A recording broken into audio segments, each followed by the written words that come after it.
Et donc, il y a 3 branches à réformer. La solidarité, le droit du travail et l'assurance. C'est les 3 branches de la régulation sociale.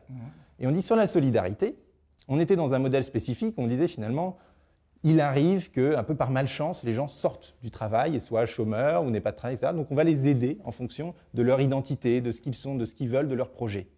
Et ça a donné un système d'allocation hyper paternaliste, hyper contraignant, et qui au final, avec 400 milliards de dépenses sociales par an, laisse des gens à la rue sans rien. Donc nous, on propose de remplacer ça par un revenu universel. Ah bah, ça, c'est le côté solidarité. Oui, alors côté droit du travail, on y reviendra. Côté droit du travail, propose de substituer au droit du travail actuel, pas le réformer, le droit du travail actuel, qui continue à exister. Mais il faut mettre en place à côté, on a fait un rapport là-dessus, un statut de l'actif. C'est-à-dire l'actif, celui qui travaille mais qui n'est pas salarié, quels sont ses droits fondamentaux, des droits qu'il peut opposer, des droits qui peuvent être contrôlés. Quels sont les congés payés du chauffeur Uber? C'est ça la vraie question sociale de demain. Et troisièmement, sur le plan des assurantiels, aujourd'hui l'assurance est fondée sur la gestion paritaire de syndicats qui représentent des salariés. Demain, l'assurance doit être gérée de manière autonome, dans un rapport direct entre l'État et l'individu, où chacun va avoir ce qu'on appelle, nous, un compte social unique. On va publier un rapport là-dessus l'année prochaine. Un compte social unique. Un compte social unique, où vous accumulerez des points à mesure que vous travaillez, et ensuite vous pourrez les dépenser comme vous voulez, en fusionnant tout ce qui est par exemple chômage, retraite, formation professionnelle, tout ça devrait être la même chose. Tout ça, c'est du temps libre, c'est du temps à votre disposition. Vous pouvez avoir un compte où vous accumulez des points, ces points vous permettent d'avoir du temps.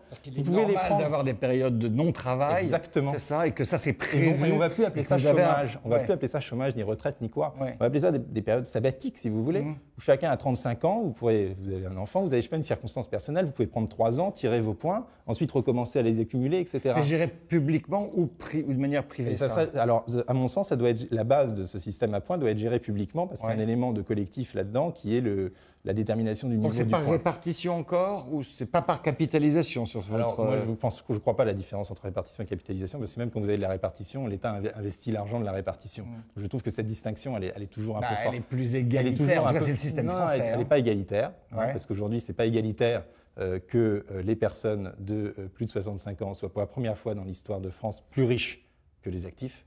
C'est pas égalitaire, c'est très inégalitaire. Et ça bénéficie à une génération. Pas tous. Et statistiquement, et en moyenne, on a passé un seuil en 95, Louis Chauvel l'a bien montré dans le destin des générations, pour la première fois, les retraités étaient plus riches que les actifs en France. Voilà. Et ça, c'est anormal.